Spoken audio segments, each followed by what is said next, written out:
데일리베스트 뉴스를 시작합니다. 바른미래당, 여러분께서는 바른미래당의 정체성에 대해 생각해 보신 적이 있으십니까?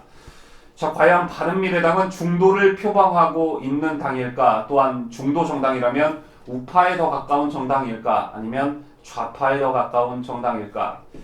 자, 일단 의원들의 면면을 살펴보면 탄핵 정국에 탄핵을 주도하며 한국당에서 뛰쳐나간 의원들과 더불어민주당 기득권 세력의 반발에 안철수와 뜻을 같이 했던 당시 국민의당 의원들이 만든 당입니다.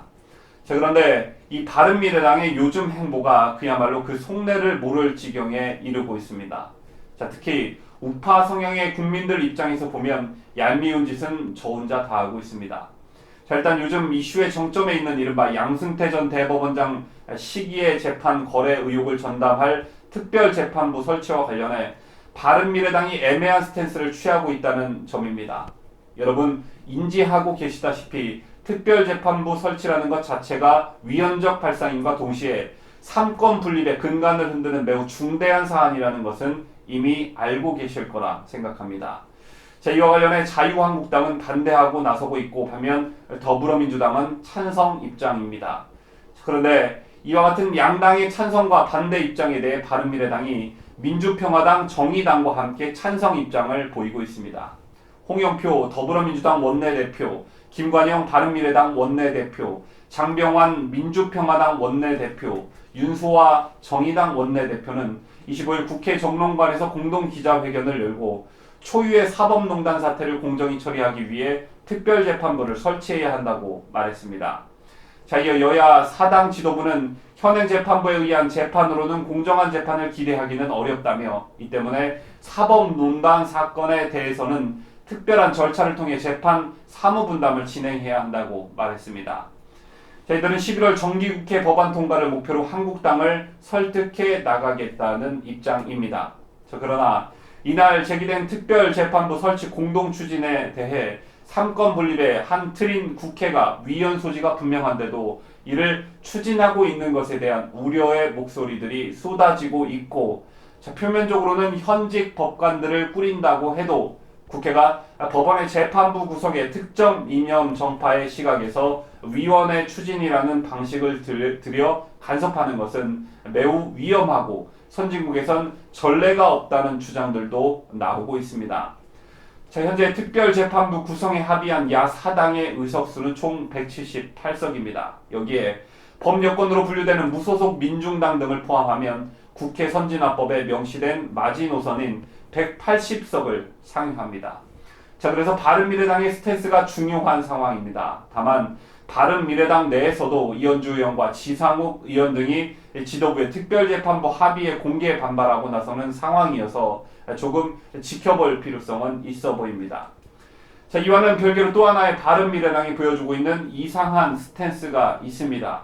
국회 동북아평화 의원 외교단장인 민주평화당 정동영 대표는 이달 말에는 개성공단, 다음 달에는 미국 워싱턴 DC 방문을 추진하고 있습니다. 정동영 대표는 25일 언론 인터뷰에서 개성공단 방북단은 당일 일정으로 이달 31일, 다음 달 1일부터 2일까지 나누어 방북할 예정이라며 현재 외교부와 미국 간의 협의를 기다리고 있는 중이라고 전했습니다. 앞서 정 대표는 전날 자신의 페이스북을 통해서도 10월 22일 북측은 의원당과 개성공단 기업인들의 방북 일정을 통보해 왔다며 정부가 현재 개성공단 방북 문제를 미국과 협의 중이라고 밝혔습니다. 미국 정부에 충분히 설명하고 소통하는 것은 중요하지만 이 문제는 어디까지나 우리 정부가 줏대를 갖고 결정할 문제라는 기본을 잊어서는 안 된다고도 했습니다. 자, 정 대표는 또 워싱턴 DC에는 다음 달 14일부터 16일까지 방문할 예정이다. 미국 민주당을 상대로 한 번 더 평화에 대한 국민의 염원을 전달하고 협상을 통한 비핵화에 힘을 실어달라고 하고 남북관계 발전이 비핵화를 촉진하는 선순환의 고리를 만들 수 있도록 도와달라고 얘기할 생각이라고 했습니다. 그런데 이 같은 정동영의 구상에 대해 자유한국당은 불참 의사를 전한 것으로 알려졌고 민주평화당과 정의당이 합류할 것으로 전해진 가운데 바른미래당도 함께 참여할 것으로 알려졌습니다. 자, 방북 의원단은 정 대표를 비롯해 더불어민주당 이석현, 원혜영 의원, 바른미래당 박주선 의원, 민주평화당 최경환 의원, 정의당 심상정 의원 등 6명으로 구성됐습니다. 방미 일정에는 민주당 이석현, 김두관 의원과 바른미래당 하태경 의원, 정의당 김종대 의원이 동행할 것으로 전해졌습니다. 자, 뉴스를 마치면서 이 두 가지 사안을 대하는 바른미래당의 스탠스를 여러분께서는 어떻게 생각하십니까? 여러분 아시다시피 지난 대선에서 문재인은 41.08%의 득표율로 당선됐고 홍준표는 24.03, 안철수는 21.41, 유승민은 6.76%를 얻어 고배를 마셨습니다. 여러 가지 측면에서 분석이 가능하겠지만 문재인은 자신을 지지해주는 지지자표를 지켰고 보수 우파표는 홍준표, 안철수, 유승민으로 분산되었습니다.